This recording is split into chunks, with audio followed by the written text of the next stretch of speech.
ಆಕಾಶವಾಣಿ ಮೈಸೂರು. ಯೋಗವಾಣಿ ನಿತ್ಯ ಯೋಗ ಕುರಿತ ಬಾನುಲಿ ಸರಣಿ.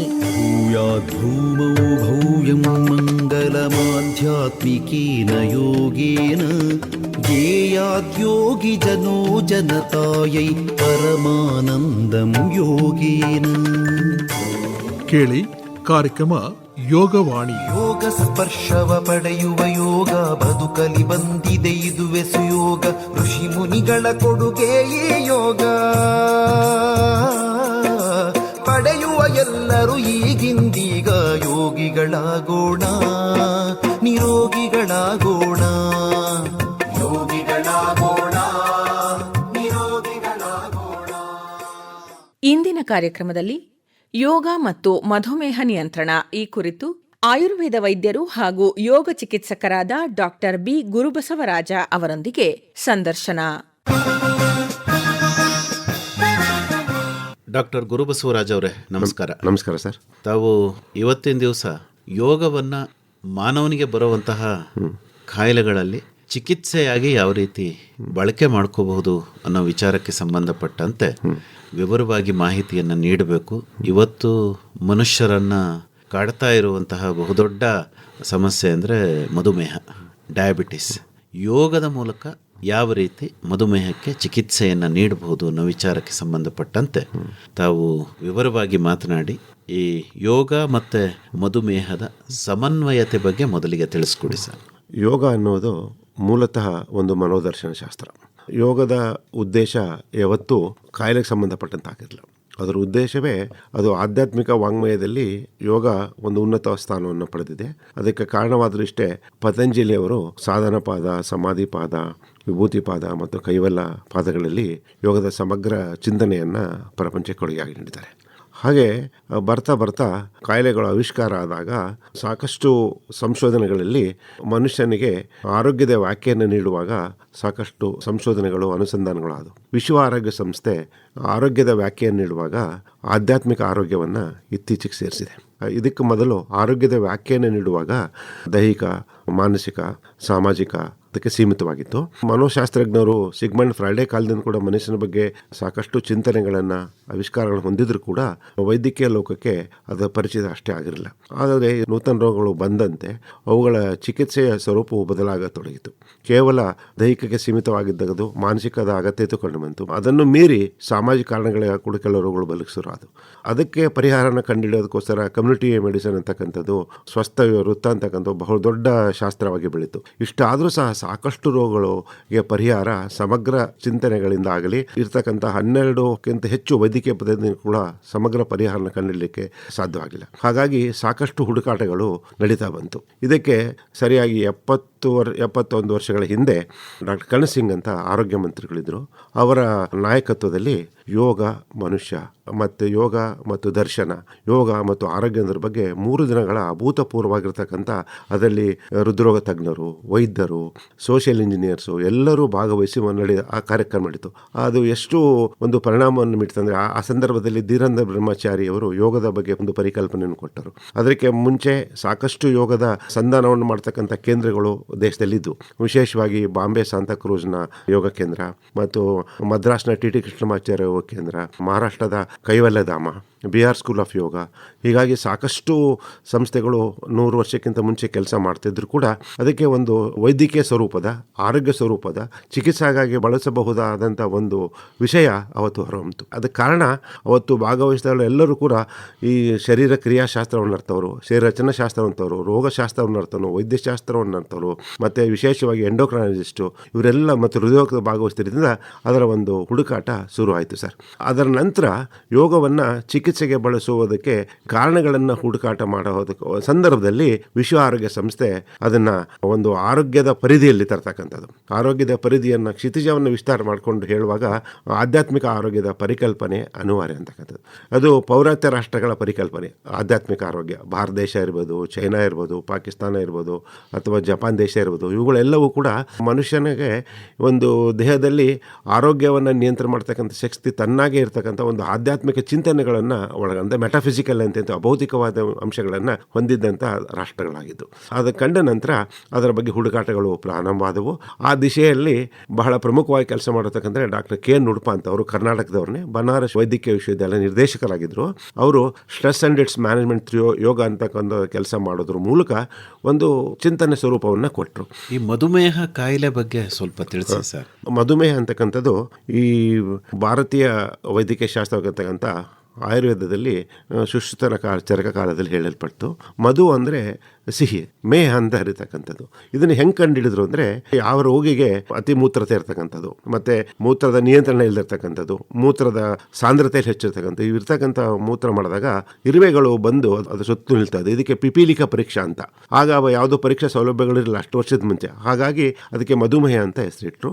ಅದು ನೇರವಾಗಿ ಮೊದಲನೇದಾಗಿ ಪ್ರಮೇಹ ಅನ್ನೋ ಪದದಿಂದ ಕೇಳಲ್ಪಡ್ತಾ ಇತ್ತು. ಅದರಲ್ಲಿ ಅತಿಯಾಗಿ ಮೂತ್ರ ಆಗೋದು ಮತ್ತು ಸಾಂದ್ರ ಮೂತ್ರ ಆಗೋದು, ಬಾಯಾರಿಕೆ, ಇವತ್ತೇನು ಪಾಲಿಡಿಪ್ಸಿಯಾ ಪಾಲಿಪೇಜಿಯಾ ಅಂತೇನು ಹೇಳ್ತೀವೋ ಆ ಲಕ್ಷಣಗಳನ್ನು ಸಮಗ್ರವಾಗಿ ಹಾಗೆ ಹೇಳ್ತಕ್ಕಂಥದ್ದು ಮಧುಮೇಹದ ಪರಿಕಲ್ಪನೆಯನ್ನು ಸುಶ್ರುತ ಮತ್ತು ಚರಕಾಚಾರ್ಯರು ಪ್ರಸ್ತಾಪ ಮಾಡಿದ್ದಾರೆ ಸರ್. ಇದಕ್ಕೆ ಪರೀಕ್ಷೆಗಳನ್ನು ಏನೇನು ಮಾಡಲಾಗುತ್ತೆ? ಪರೀಕ್ಷೆಗಳಂದರೆ ಅದು 1920 ನಂತರ ಇನ್ಸುಲಿನ್ ಕಂಡುಹಿಡಿದ ನಂತರ ಇದರ ಪರೀಕ್ಷೆಗಳಲ್ಲಿ ಸಾಕಷ್ಟು ಬದಲಾವಣೆ ಅದು. ಅದನ್ನು ಮಧುಮೇಹ ಬಹಳ ಮುಂಚೆ ಉಪದ್ರವಗಳು ಬಂದಾಗ ಗೊತ್ತಾಗ್ತಾಯಿತ್ತು. ಅದಕ್ಕೆ ಮುಂಚೆ ಪರೀಕ್ಷೆ ಮಾಡುವ ಮೊದಲು ಕಾಲು ಉರಿ ಬರ್ತಕ್ಕಂಥದ್ದು ಭಾಳ ವರ್ಷ. ಇದಕ್ಕೆ ಕಾರಣ ಏನಂದರೆ, ಆಯುರ್ವೇದದಲ್ಲಿ ಮಧುಮೇಹದ ಉಪದ್ರವಾಗಿರ್ತಕ್ಕಂಥ ಏನು ಇವತ್ತು ಡಯಾಬಿಟಿಕ್ ನ್ಯೂರೋಪತಿ ಅಂತೀವೋ ಅದನ್ನು ಪೂರ್ವರೂಪದಲ್ಲಿ ಹೇಳಿದ್ದಾರೆ. ಅಂದರೆ ರೋಗ ಬರೋದಕ್ಕಿಂತ ಮುಂಚೆ ಅದನ್ನು ಹೇಳ್ತಾರೆ. ಹಾಗಾಗಿ ಅದಕ್ಕೆ ಒಂದು ಪ್ರಶ್ನೆ ಉದ್ಭವ ಆಗುತ್ತೆ. ಈಗ ಹಿಂದಿನ ಕಾಲದಲ್ಲಿ ರೋಗಗಳ ಪತ್ತೆ ಲೇಟ್ ಆದ ಪೂರ್ವ ರೂಪದಲ್ಲಿ ಬರ್ತೋ ಕಾಂಪ್ಲಿಕೇಶನ್ ಬರ್ತದೋ. ತಾವು ಪ್ರಶ್ನೆ ಮಾಡಿದಾಗೆ ಪರೀಕ್ಷೆಗಳು, ರಕ್ತ ಮತ್ತು ಮೂತ್ರದ ಪರೀಕ್ಷೆಗಳು ನೂತನ ಒಂದು ಆವಿಷ್ಕಾರವನ್ನೇ ತಂದುಬಿಟ್ವಿ. ವಿಶೇಷವಾಗಿ ಈಗ ಸಾಮಾನ್ಯ ಮಾಡ್ತಕ್ಕಂಥ ಖಾಲಿ ಹೊಟ್ಟೆಲ್ ಫಾಸ್ಟಿಂಗ್ ಬ್ಲಡ್ ಶುಗರು, ಊಟದ 2 ಗಂಟೆ ಅಂತ ಪೋಸ್ಟ್ ಬ್ಲಡ್ ಶುಗರು, ಊಟ ಮತ್ತು ಸಮಯ ಕಾಲ ಯಾವುದರ ಒಂದು ಮಿತಿಗೆ ಒಳಪಡದೆ ಮಾಡ್ತಕ್ಕಂಥ ರ್ಯಾಂಡಮ್ ಬ್ಲಡ್ ಶುಗರ್ ಇರ್ಬೋದು. ಇಷ್ಟೆಲ್ಲನೇ 3 ತಿಂಗಳ ಸರಾಸರಿಯನ್ನು ತಿಳಿಸ್ತಕ್ಕಂಥ HbA1c ಲಾಂಗ್ ಟರ್ಮ್ ರಿಫ್ಲೆಕ್ಷನ್ ಪರೀಕ್ಷೆಗಳು ಇವು ರೋಗಿಯ ಇರ್ತಕ್ಕಂಥ ಮಧುಮೇಹ ನಿಯಂತ್ರಣದ ಇದೆಯೋ ಇಲ್ಲೋ ಅನ್ನೋ ತಿಳಿಯೋದಕ್ಕೆ ಭಾಳ ಸಾಕವಾಗ್ತದೆ. ಇದ್ರ ಜೊತೆಯಲ್ಲಿ ಕೂಡ ಇನ್ನು ಪರೀಕ್ಷೆಗಳು ಯಾವಂತಂದರೆ, ರೋಗ ಬಂದ ಮೇಲೆ ರೋಗದ ನಿಯಂತ್ರಣ ಇಲ್ಲದೆ ಇದ್ದರೆ, ರೋಗ ನಿಯಂತ್ರಣ ಇದ್ದರೂ ಕೂಡ as A part of disease ರೋಗ ಮುಂದುವರೆದಾಗ ರೋಗದ ಕ್ರಾನ್ಸಿಟಿ ಅಥವಾ ನಾವು ರೋಗದ ಹಳೇದಾದಷ್ಟು ಕೂಡ ಕೆಲವು ಸಮಸ್ಯೆಗಳು ಬರ್ತವೆ. ಫಾರ್ ಎಕ್ಸಾಂಪಲ್ ಡಯಾಬಿಟಿಕ್ ನ್ಯೂರೋಪತಿ ಇರ್ಬೋದು, ಡಯಾಬಿಟಿಕ್ ರೆಟಿನೋಪತಿ ಇರ್ಬೋದು, ಡಯಾಬಿಟಿಕ್ ನೆಫ್ರೋಪತಿ ಇರ್ಬೋದು. ಈ target organs end organ damage ಮಾಡ್ತಕ್ಕಂಥ ಕೆಲವು ರೋಗಗಳನ್ನು ಕಂಡುಹಿಡಿದ್ರಿಂದ ಅದಕ್ಕೆ ಬೇಕಾದಂಥ ಕಿಡ್ನಿ ಫಂಕ್ಷನ್ ಟೆಸ್ಟ್ ಪರೀಕ್ಷೆಗಳಿರ್ಬೋದು, blood urea, serum creatinine, sodium, potassium chloride ಈ ಪರೀಕ್ಷೆಗಳಿರ್ಬೋದು, ಮತ್ತು ನರಕ ಸಂಬಂಧಪಟ್ಟಂಥ CKMB ಸಂಬಂಧಪಟ್ಟಂತೆ ಇರ್ಬೋದು, CRP. ಈಗ ಹಲವು ಒಂದು ಸಾಲಿಡ್ ಫಿಸಿಕ್ಸ್ ಅಥವಾ ಅಲ್ಟ್ರಾ ಮಾಡರ್ನ್ ಫಿಸಿಕ್ಸ್ ಬಂದಾದ ಮೇಲೆ ಡಯಾಗ್ನೋಸ್ಟಿಕ್ ವೇನಲ್ಲಿ ಪರೀಕ್ಷೆಗಳು ಹೆಚ್ಚಾದವು ಸರ್. ಏನೇನು ಉಪದ್ರವಗಳು ಉಂಟು ಮಾಡ್ತವೆ ಮಧುಮೇಹ? ಬಹಳ ಸರ್ವೇ ಸಾಮಾನ್ಯವಾಗಿ ಉಂಟಾಗ್ತಕ್ಕಂಥದ್ದು ಕಾಲ ಪಾದಗಳಲ್ಲಿ ಉರಿ ಬರ್ತಕ್ಕಂಥದ್ದು ಬಹಳ ಮುಖ್ಯವಾಗಿ. ವಿಶೇಷವಾಗಿ ಅದನ್ನು ಡಯಾಬಿಟಿಕ್ ವೆರಿಫೈಲ್ ನ್ಯೂರಿ ಅಂತೀವಿ. ಅದು ಸರ್ವೇ ಸಾಮಾನ್ಯವಾಗಿ ಮಧುಮೇಹ ನಿಯಂತ್ರಣದಲ್ಲಿ ಇರದೇ ಇರಲಿ 10 ವರ್ಷಗಳ ಕಾಲದಲ್ಲಿ ಕಾಣುತ್ತೆ. ಮಧುಮೇಹದ ಸಂಪೂರ್ಣ ನಿಯಂತ್ರಣದಲ್ಲಿದ್ದರೆ ಕೆಲಸ ತಡ ಆಗ್ಬೋದು. ಸರ್ವೇ ಸಾಮಾನ್ಯವಾಗಿ ಜೀವಕ್ಕೆ ಅಪಾಯವಿಲ್ಲದಿದ್ದರೂ ಕೂಡ ಹಿಂಸೆ ಕೊಡ್ತಕ್ಕಂಥದ್ದು ಪೆರಿಫೆರಲ್ ನ್ಯೂರೋಪತಿ ಅಥವಾ ಕಾಲಿನ ನರಕ್ಕೆ ಸಂಬಂಧಪಟ್ಟಂತು. ಎರಡನೇದು ಬಂದು ಮಧುಮೇಹಕ್ಕೆ ಸಂಬಂಧಪಟ್ಟಂತೆ ನಿಯಂತ್ರಣ ಇಲ್ಲದಿರುವಾಗ ಕಿಡ್ನಿ ಮೇಲೆ ಮೂತ್ರಜನಕಾಂಗದ ಮೇಲೆ ಒಂದು ಒತ್ತಡ ಹೆಚ್ಚಾಗಿ ಕಿಡ್ನಿಗೆ ಸಂಬಂಧಪಟ್ಟಂಥದ್ದು ನೆಫ್ರೋಪತಿ ಅಂತ ಸ್ಟಾರ್ಟ್ ಆಗುತ್ತೆ. ಅದರಲ್ಲೂ ಕೂಡ ನಿಯಂತ್ರಣಕ್ಕೆ ಬರ್ತಾ ಇದ್ರೆ ಮತ್ತೆ ಡಯಾಲಿಸಿಸು ಮತ್ತು ಟ್ರಾನ್ಸ್ಪ್ಲಾಂಟೇಷನ್ಗೂ ಬೇಕಾಗುತ್ತೆ ಸರ್. ಆಮೇಲೆ ಇನ್ನು ವಿಶೇಷವಾಗಿ ಕಣ್ಣಿಗೆ ತೊಂದರೆ, ಕಣ್ಣಿಗೆ ರೆಟಿನೋಪತಿ ಅಂತ ಬರ್ತಕ್ಕಂಥದ್ದು. ಅದು ಕೂಡ ಇವತ್ತು ಆವಿಷ್ಕಾರಗಳಲ್ಲಿ ಲೇಸರ್ ಟ್ರೀಟ್ಮೆಂಟ್ ಅಂತ ಮಾಡ್ತಾರೆ. ಅದು ಸ್ವಲ್ಪ ಹೆಚ್ಚು ಅನುಕೂಲ ಆಗ್ತಕ್ಕಂಥ ಸಂದರ್ಭ ಇದೆ ಸರ್. ಈಗ ಮಧುಮೇಹಕ್ಕೆ ಇರುವಂತಹ ಔಷಧಿ ಉಪಚಾರಗಳು ಏನೇನಿದ್ದಾವೆ? ಮಧುಮೇಹಕ್ಕೆ ನಿಖರವಾದ ಚಿಕಿತ್ಸೆ ಅಂತಂದರೆ ಇನ್ಸುಲಿನ್. ಅದ್ರ ಜೊತೆಯಲ್ಲಿ ಇನ್ಸುಲಿನ್ ಜೊತೆಯಲ್ಲಿ ಈಗ ಸಾಕಷ್ಟು ಓರಲ್ ಹೈಪೋಗ್ಲೈಸೆಮಿಕ್ ಏಜೆಂಟ್ಸು ಮಾತ್ರೆಗಳ ರೂಪದಲ್ಲಿ ಕೊಡ್ತಕ್ಕಂಥ ಔಷಧಿಗಳು ಆಧುನಿಕ ವೈದ್ಯ ಪದ್ಧತಿಯಲ್ಲಿವೆ. ಆಯುರ್ವೇದದಲ್ಲೂ ಕೂಡ ಸಸ್ಯಜನಿತವಾದ ಔಷಧಿಗಳು, ಓನ್ಲಿ ಹರ್ಬಲ್ ಮೆಡಿಸಿನ್ಸ್ ಇರ್ತಕ್ಕಂಥದ್ದು. ಆಮೇಲೆ ಹರ್ಬಲ್ ಆ್ಯಂಡ್ ಮಿನರಲ್, ಸಸ್ಯ ಮತ್ತು ಖನಿಜ ವಸ್ತುಗಳಿಂದ ಇರ್ತಕ್ಕಂಥದ್ದು. ಬರೀ ಮಿನರಲ್ ವಿಶೇಷವಾಗಿ ಶಿಲಾಜಿತು ಇರ್ತಕ್ಕಂಥದ್ದು. ಅಥವಾ ಬರೀ ಹರ್ಬಲ್ ಹೇಳಬೇಕಂತಂದರೆ ಸಾಕಷ್ಟು ಔಷಧಿಗಳಿವೆ. ಒಂದು ನೂಲ್ಕೋಸ್ನಿಂದ ಮಾಡ್ತಕ್ಕಂಥ ಇದರಿಂದ ಹಿಡಿದು ಬಹಳ ಮುಖ್ಯವಾಗಿ ಹೆಚ್ಚು ಫೈಬರ್ ಇರ್ತಕ್ಕಂಥ ಅಂಶಗಳನ್ನು, ಅವು ದೇಹದಿಂದ ಸಕ್ಕರೆಯನ್ನು ಹೆಚ್ಚು ಮಾಡ್ತಕ್ಕಂಥ ಪ್ರಮಾಣವನ್ನು ನಿಯಂತ್ರಣದಲ್ಲಿರ್ತವೆ ಸರ್.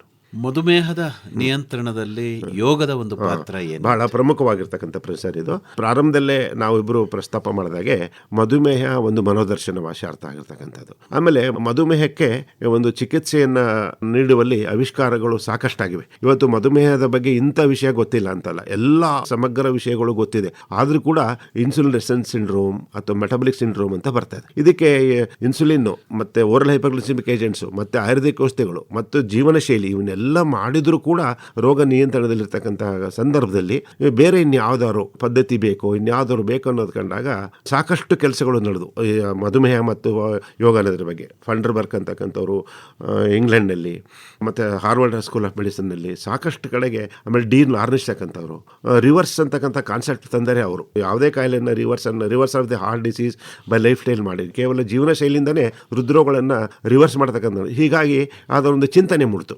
ಮಧುಮೇಹ ಅಂತಕ್ಕಂಥದ್ದು ಒಂದು ಮೆಟಬಲಿಕ್ ಡಿಸಾರ್ಡರ್ಸ್, ನಮ್ಮ ಜೀವನ ಶೈಲಿ ಮತ್ತು ನಮ್ಮ ಆರೋಗ್ಯಕ್ಕೆ ಸಂಬಂಧಪಟ್ಟದ್ದಾದ್ರಿಂದ ಜೀವನ ಶೈಲಿ ಮತ್ತು ಆರೋಗ್ಯಕರ ಆಹಾರ ವಿಧಾನಗಳನ್ನು ಪರಿಣಾಮಕಾರವಾಗಿ ಬಳಸ್ಕೊಳ್ಳಿಕ್ಕೆ ಸಾಧ್ಯವಾಗೋದ್ರಿಂದ ಇವೆಲ್ಲವೂ ಸಮಗ್ರವಾಗಿ ಯೋಗದಿಂದ ಕಲಿಕ್ಕೆ ಸಾಧ್ಯ. ಯೋಗದಲ್ಲಿ ವಿಶೇಷವಾಗಿ ಇರತಕ್ಕಂಥ ಎಲ್ಲ ವಿಚಾರಗಳು ಕೂಡ ಮನುಷ್ಯನ ಜೀವನ ಪದ್ಧತಿಗೆ ಸಂಬಂಧಪಟ್ಟಿದ್ದರಿಂದ ಮಧುಮೇಹ ಮೂಲತಃ ಒಂದು ಜೀವನ ಶೈಲಿಯಿಂದ ಬಂದಿರತಕ್ಕಂಥ ರೋಗ ಅಂತ ಆಗಲೇ ಹೇಳಿದೆ. ಆಮೇಲೆ ವಿಶೇಷವಾಗಿ ಯೋಗಾಸನದಲ್ಲಿ ಸಮಗ್ರವಾಗಿ ಆಸನ ಇರ್ಬೋದು, ಪ್ರಾಣಾಯಾಮ ಇರ್ಬೋದು, ಮುದ್ರಾಗಳಿರ್ಬೋದು, ಷಟ್ಕ್ರಿಯೆಗಳಿರ್ಬೋದು, ಇವೆಲ್ಲವೂ ಕೂಡ ಸಮಗ್ರವಾಗಿ ಬಂಧಗಳಿರ್ಬೋದು, ಇವುಗಳನ್ನೆಲ್ಲ ಮಾಡೋದ್ರಿಂದ ನಿಯಂತ್ರಣ ಮಾಡಿದೆ. ಕಾರಣ ಏನಂದರೆ ವಿಶೇಷವಾಗಿ ಆಸನಗಳನ್ನು ಮಾಡುವಾಗ ಇನ್ಸುಲಿನ್ನ ಪ್ರೊಡ್ಯೂಸ್ ಮಾಡ್ತಕ್ಕಂಥ ಪ್ಯಾಂಕ್ರಿಯಾಟಿಕ್ಗೆ ಸ್ಟಿಮ್ಯುಲೇಷನ್ ಮಾಡ್ತಕ್ಕಂಥ ಆಸನಗಳು ಐಡೆಂಟಿಫೈ ಮಾಡಿದೆ.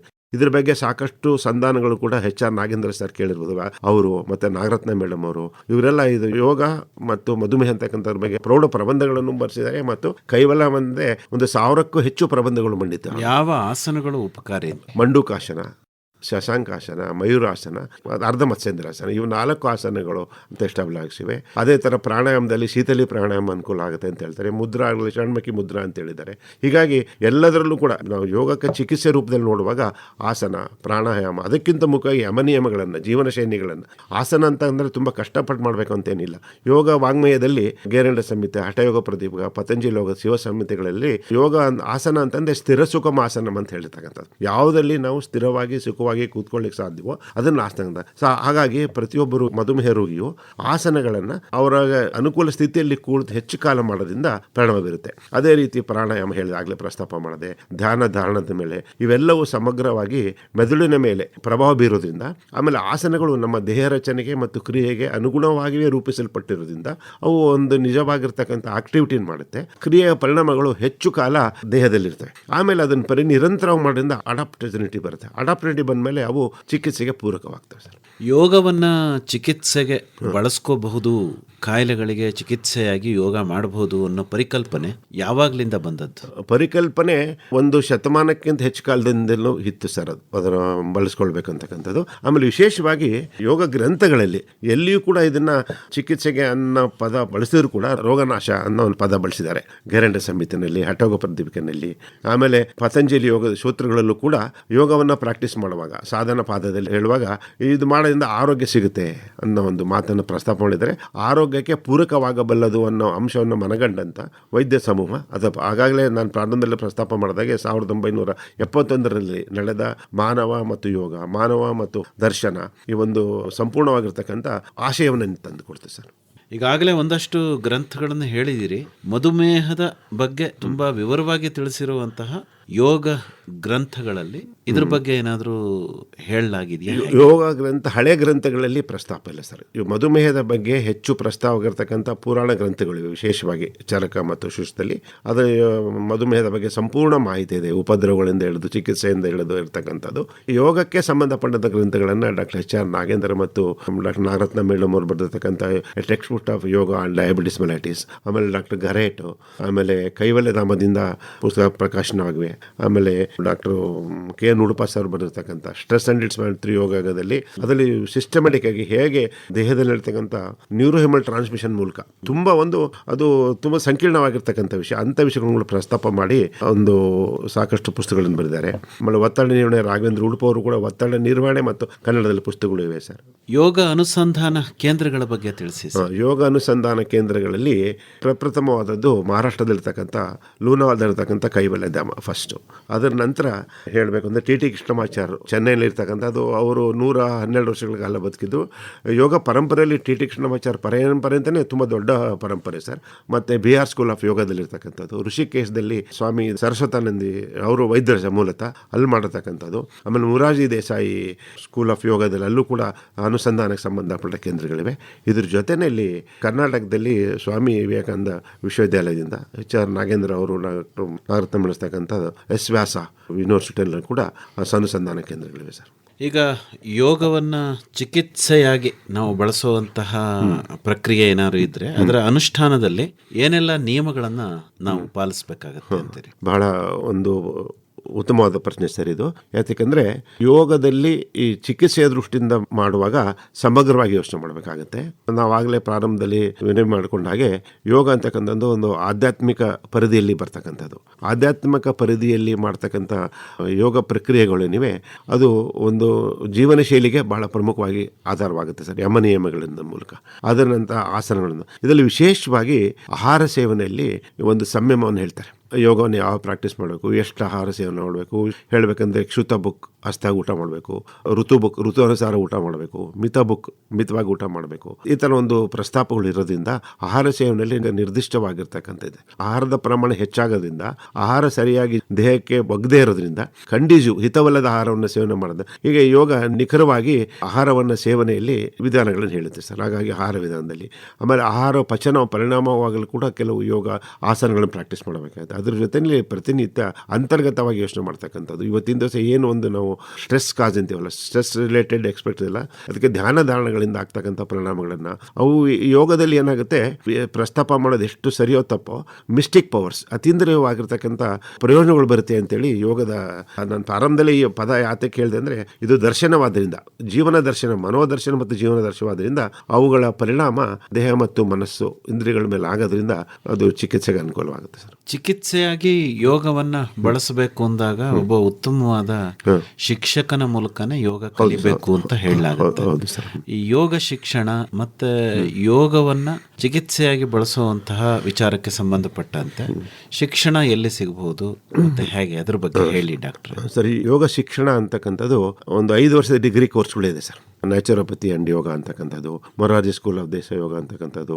ಯೋಗದಲ್ಲಿ ಪದವಿ, ಸ್ನಾತಕೋತ್ತರ ಪದವಿ ಮತ್ತು PhD ಕೂಡ ಇವತ್ತು ಇದೆ ಸರ್. ಕರ್ನಾಟಕ ಸೀಮಿತವಾದ ರಾಜೀವ್ ಗಾಂಧಿ ವಿಶ್ವವಿದ್ಯಾಲಯದಿಂದ ಅದರಿಂದ PhD ಕೂಡ ಪಡೆದವರಿದ್ದಾರೆ ಯೋಗ ನ್ಯಾಚುರೋಪತಿಯಿಂದ. ಆಮೇಲೆ ರಾಜೀವ್ ಗಾಂಧಿ ವಿಶ್ವವಿದ್ಯಾಲಯ ಪ್ರಪಂಚದ ಅತಿ ದೊಡ್ಡ ಆರೋಗ್ಯ ವಿಶ್ವವಿದ್ಯಾಲಯ. ಅದರ 1000ಕ್ಕೂ ಹೆಚ್ಚು, 1040ಕ್ಕೂ ಹೆಚ್ಚು ವೈದ್ಯಕೀಯ ಸಂಸ್ಥೆಗಳೇ. ಅಲ್ಲಿ ಯೋಗ ಶಿಕ್ಷಣ ಮತ್ತು ಯೋಗ ಅನುಷ್ಠಾನ ಮಾಡ್ತಕ್ಕಂಥದ್ದು, ಯೋಗವನ್ನು ಪ್ರಾಕ್ಟೀಸ್ ಮಾಡ್ತಕ್ಕಂಥ, ಅಭ್ಯಾಸ ಮಾಡ್ತಕ್ಕಂಥದ್ದು ಕೂಡ ಕಡ್ಡಾಯ ಮಾಡಿದ್ದಾರೆ. ಇದು ಯೋಗ ಶಿಕ್ಷಣಕ್ಕೆ ಸಂಬಂಧಪಟ್ಟಂತೆ ಮೊದಲು ಕೇವಲ ಕೆಲವು ಸ್ಕೂಲ್ಗಳಲ್ಲಿ, BR ಸ್ಕೂಲ್ ಆಫ್ ಯೋಗ, ಆಮೇಲೆ TT ಕೃಷ್ಣಮಾಚಾರ್ಯ ಸ್ಕೂಲು, BKS ಅಯ್ಯಂಗಾರು, ಈಗ ನಮ್ಮ ಮೈಸೂರಿನ ಜೋಯಿಸರು, ಹೀಗೆ ಸೀಮಿತವಾಗಿರ್ತಕ್ಕಂಥದ್ದನ್ನು ಕಳಿಸ್ತಾ ಇದ್ರು. ಈಗ ಪತಂಜಲಿ ಯೋಗ ದರ್ಶನವನ್ನು ಸಂಪೂರ್ಣವಾಗಿ ಹೇಳ್ಕೊಡೋದ್ರ ಜೊತೆಗೆ ಯೋಗವನ್ನು ಥೆರಪಟಿಕ್ ಅಪ್ಲಿಕೇಶನ್ ಕೂಡ ಶಿಕ್ಷಣದಲ್ಲಿ 5 ವರ್ಷದ ಕೋರ್ಸು ಮತ್ತು PhD, ಈಗ ಸಾಕಷ್ಟು ಪ್ರೌಢ ಸಂಶೋಧನೆಗಳಾಗಿವೆ. ಪ್ರೌಢ ಶಿಕ್ಷಣವೂ ಲಭ್ಯವಾಗುತ್ತೆ ಸರ್. ಯೋಗದ ಪ್ರಾಥಮಿಕ ಜ್ಞಾನದ ಜೊತೆಗೆ ಯೋಗದ ಪ್ರೌಢ ಶಿಕ್ಷಣವೂ ಲಭ್ಯ ಇದೆ ಸರ್. ಈಗ ನಾವೀಗ ಯೋಗ ಮತ್ತು ಮಧುಮೇಹದ ಬಗ್ಗೆ ಅಷ್ಟೇ ಮಾತಾಡ್ತಾ ಇದ್ದೇವೆ. ಮನುಷ್ಯನ ಸಾಮಾನ್ಯವಾದ ಯಾವ್ಯಾವ ಕಾಯಿಲೆಗಳಿಗೆ ಯೋಗವನ್ನ ಮದ್ದಾಗಿ ನಾವು ಬಳಕೆ ಮಾಡ್ಕೋಬಹುದು ಅಂತೀರಿ ಡಾಕ್ಟ್ರೆ?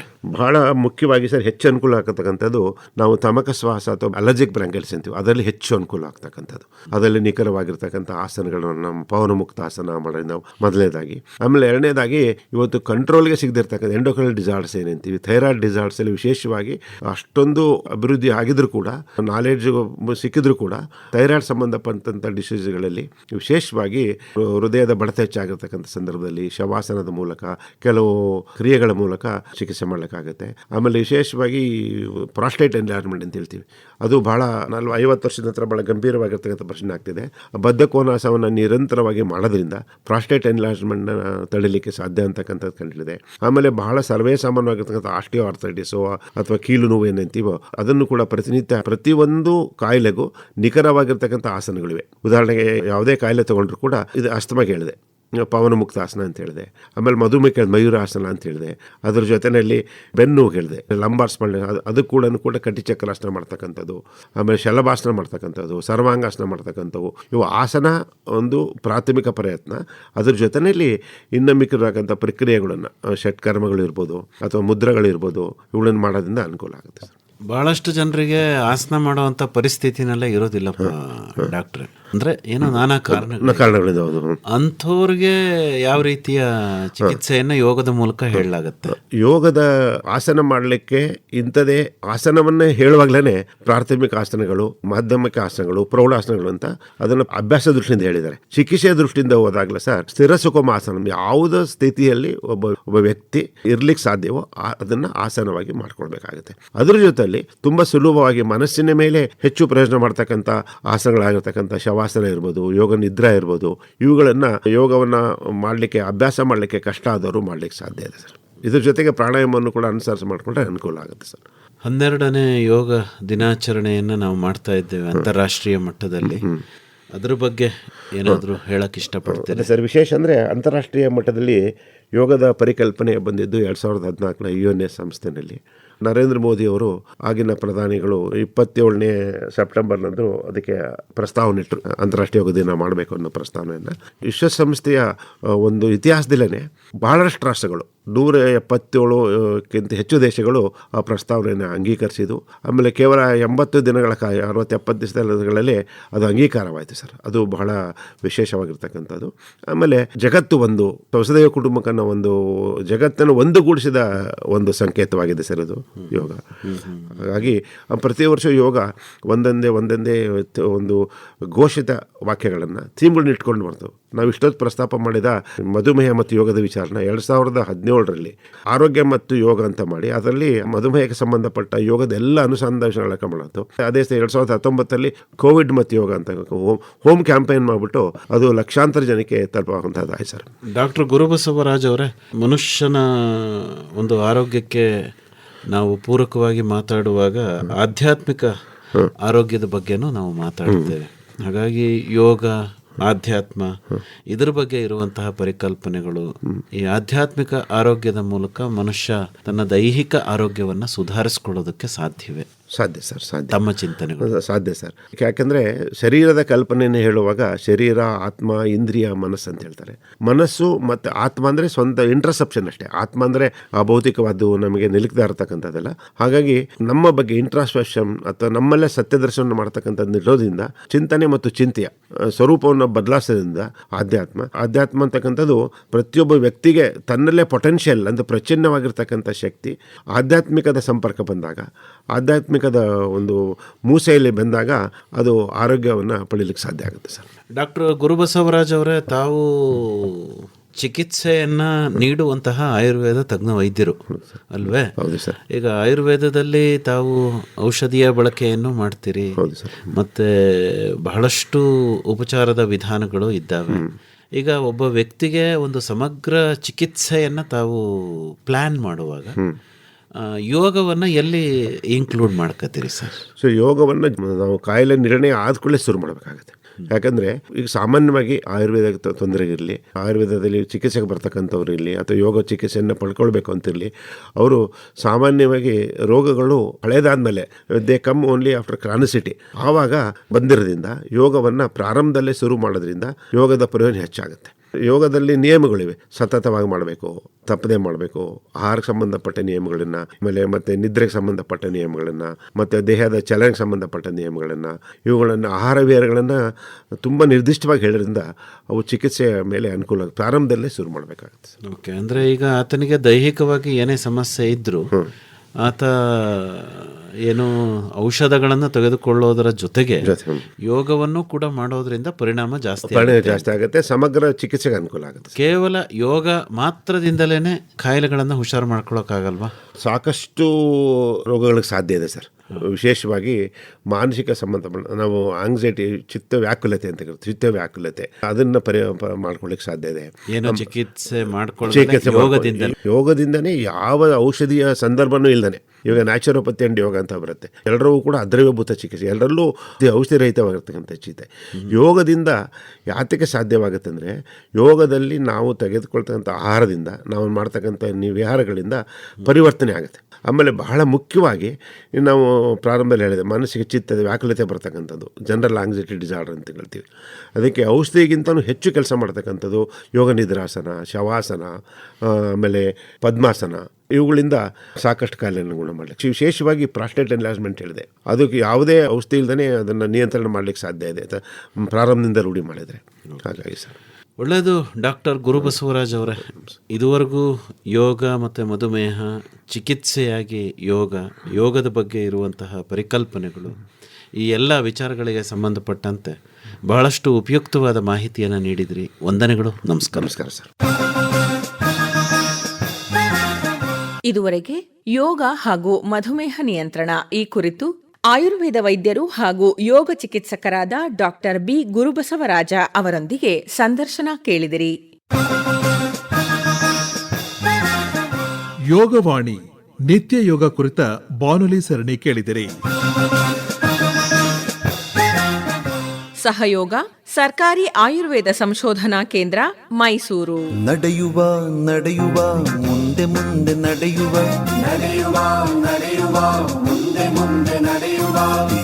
ಯೋಗದಿಂದ ನಡೆದು ಯೋಗ ಚಿತ್ತರಾಗುವ.